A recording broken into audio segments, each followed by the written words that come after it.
How's your video award? So before I watch the Wolverine in the cinemas tomorrow, I think it'd be a good opportunity to talk about and share my thoughts and opinions on the previous spin-off movie. So let's talk about X-Men Origins Wolverine. Why did you break up the sun? So after the last stand, 20th Century Fox decided to do these kind of X-Men Origins spin-offs, first being Wolverine, then being Magneto. After the box office disaster in a sense for Wolverine, they decided to scrap the Magneto solo spin-off and work on a fully fledged prequel, which of course later was called X-Men First Class, which in all fairness was a better movie and I think a better idea to do anyway. The storyline follows Wolverine from a young kid leading up to the moment where he forgot his identity. Basically in the previous X-Men movies we established the fact that he's kind of a lone wolfer in a sense. He doesn't know who he is, he doesn't know his background. The only thing he has is kind of dog tags named the Wolverine and his full name Logan. And basically the origin story of this movie decides to kind of wrap up some of those kind of loose facts and find out where we started from and how he kind of led to that point, you know. Of course the surgery with alimenting clause and, you know, some rivalry, some past love interest. The movie is kind of hard to explain in terms of the story because it kind of changes. Seems to be changing every half an hour in a sense. I mean, the first half an hour is him seeing him go through different ages, the wars and stuff, you know, World War I, World War II, Civil War kind of thing, and then going to the special ops team with Colonel Stryker, which is of course the guy responsible for giving him the claws. Then revenge story, then confrontation, and just goes on from there and there. Yeah, the movie script is not the best part of this movie. Now, I want to say straight away that I can understand what people don't like this movie for sure. I can understand if you hate this movie or choose to ignore it. A lot of people do, and that's fine. For me, I think it's an entertainment piece, to be perfectly honest.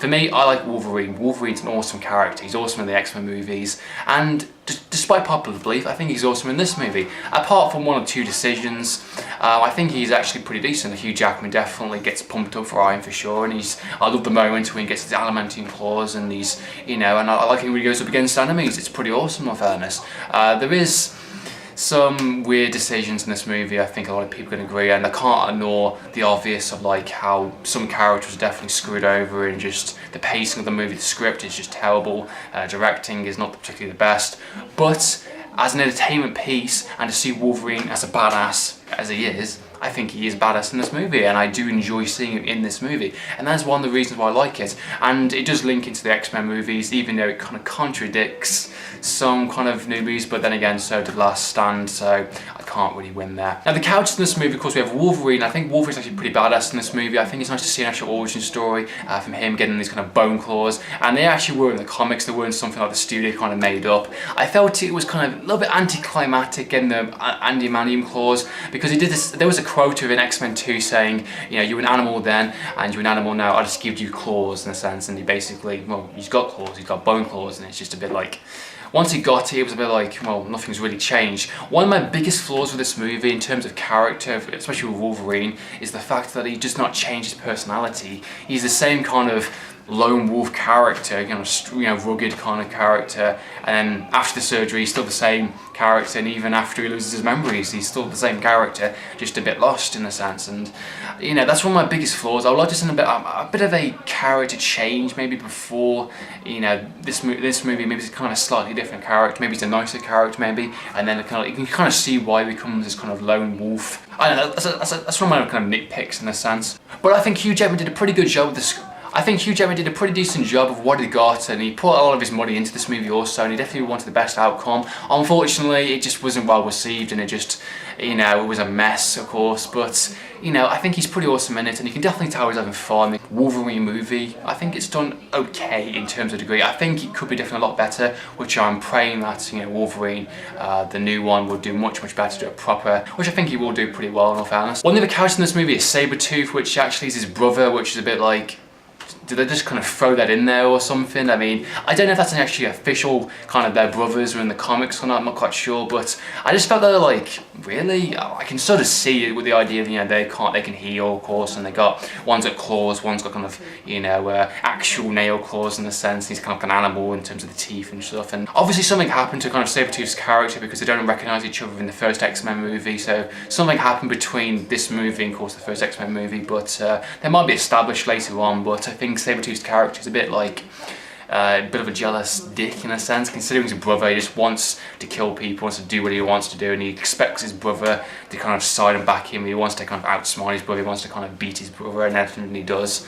And I think it's a bit like, our villain, folks, kind of thing, you know. But he's one of our villains. The other villain, of course, is Colonel Stryker, which I think actually is a very good character in this movie.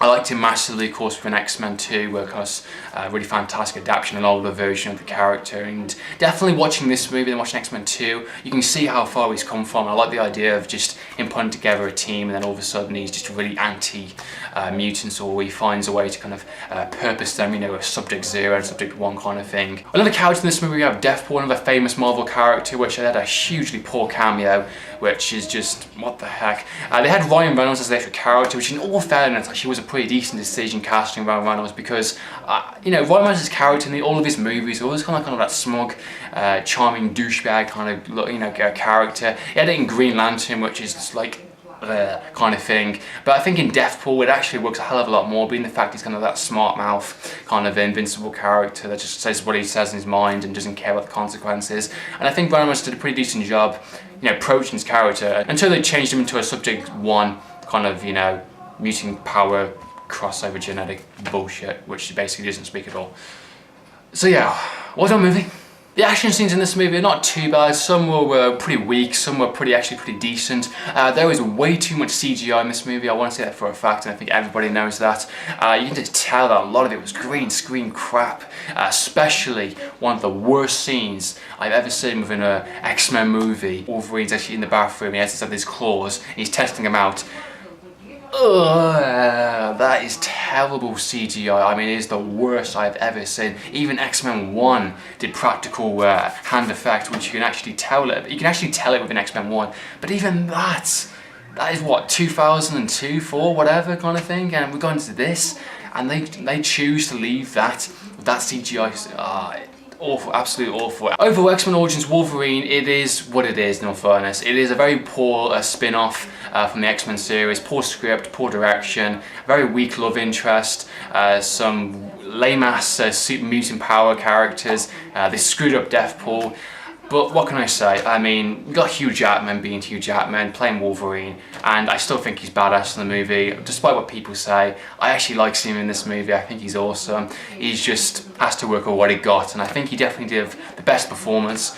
I'm hoping that the new X-Men movie will definitely deliver in terms of what this movie didn't. But as spin-offs go, I've seen worse, and I think it's still entertaining to some degree, but you know, everybody has their own opinion. I recommend the video game Origin story. It's a much better adaptation, more satisfactory. So there's not much more I can say apart from what I've just said. So that's my thoughts and opinions on X-Men Origins Wolverine. I hope you enjoyed watching this video. So what do you think of the movie? Do you think it was good? Do you think it was bad? So in the meantime, Andrew from Mini Wolf on TV. Signing out.